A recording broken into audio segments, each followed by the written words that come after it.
Every human heart carries two deep questions. 1. Can I trust God? 2. How should I treat others? Jesus answers both in just 2 verses. He tells us that God is not distant, not harsh, not careless. He's a father, and not just any father, a good father.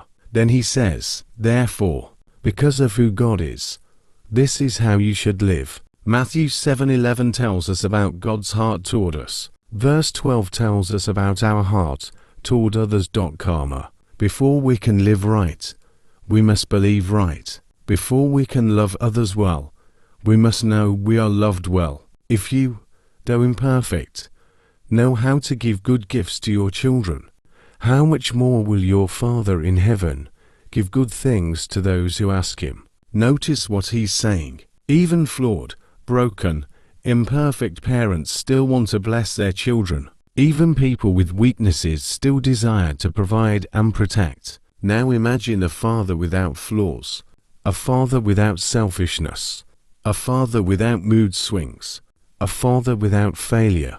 That is your heavenly Father. Some of us struggle to believe this because our earthly experiences were painful. Maybe you didn't have a loving father. Maybe promises were broken. Maybe love felt conditional. But Jesus is revealing something revolutionary. God's love is not fragile. God's love is not temporary. God's love is not manipulative. He gives good gifts. Not always easy gifts. Not always immediate gifts. But always good gifts. Sometimes the gift is healing. Sometimes the gift is strength to endure. Sometimes the gift is closed doors that protect us. Sometimes the gift is waiting that shapes us. And sometimes the greatest gift is simply his presence. Verse 12 begins with one powerful word.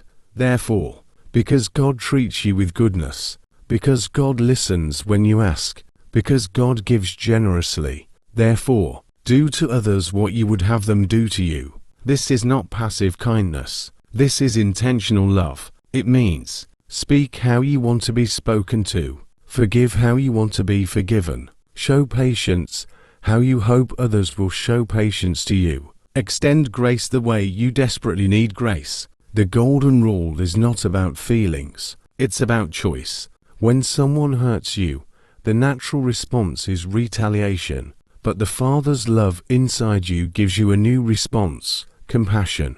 When someone misunderstands you, the natural response is defensiveness. But the Father's love gives you gentleness. Why?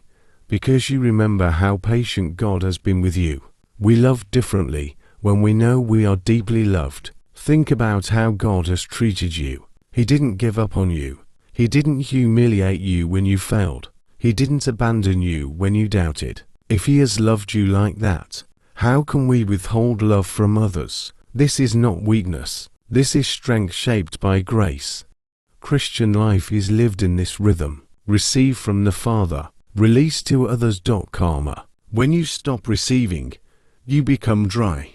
When you stop giving, you become stagnant. Matthew 7:11-12 calls us into flow. Receive his goodness daily. Release his goodness daily. When someone speaks harshly, pause and remember how gently God has spoken to you. When someone fails, remember how many times God restored you. When someone is difficult, remember how patient God has been with you. The golden rule is impossible without the Father's love, but with his love, it becomes natural. Today, some of you need to receive again. You've been serving, giving, enduring, but you forgot that you are a child first. Let the Father love you again. And some of you need to release. You've been holding on to resentment. You've been replaying hurt. Let the Father's goodness soften your heart. Jesus didn't just preach this, he lived it. On the cross, he received injustice and gave forgiveness. He received hatred and gave mercy. He received nails and gave salvation. That is the love we are called to carry. Father, some of us struggle to trust you. We have prayed and waited. We have asked and wondered. Help us see your goodness again. Heal our image of you. Teach us to trust that your heart toward us is good, even when we don't understand. Help us believe you are still loving us.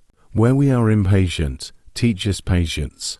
Where we are harsh, soften us. Where we are wounded, heal us so we don't wound others. Let the love we receive from you overflow into our relationships. Make us living examples of your goodness. Thank you for being good. Thank you for loving us when we didn't deserve it. Thank you for giving good gifts, even when we didn't see them at first. Help us trust you more deeply. Heal the places where doubt has grown. Restore our confidence in your heart. And Lord, make us reflections of your love. Teach us to treat others the way you have treated us. Let kindness replace bitterness. Let patience replace anger. Let mercy replace judgment.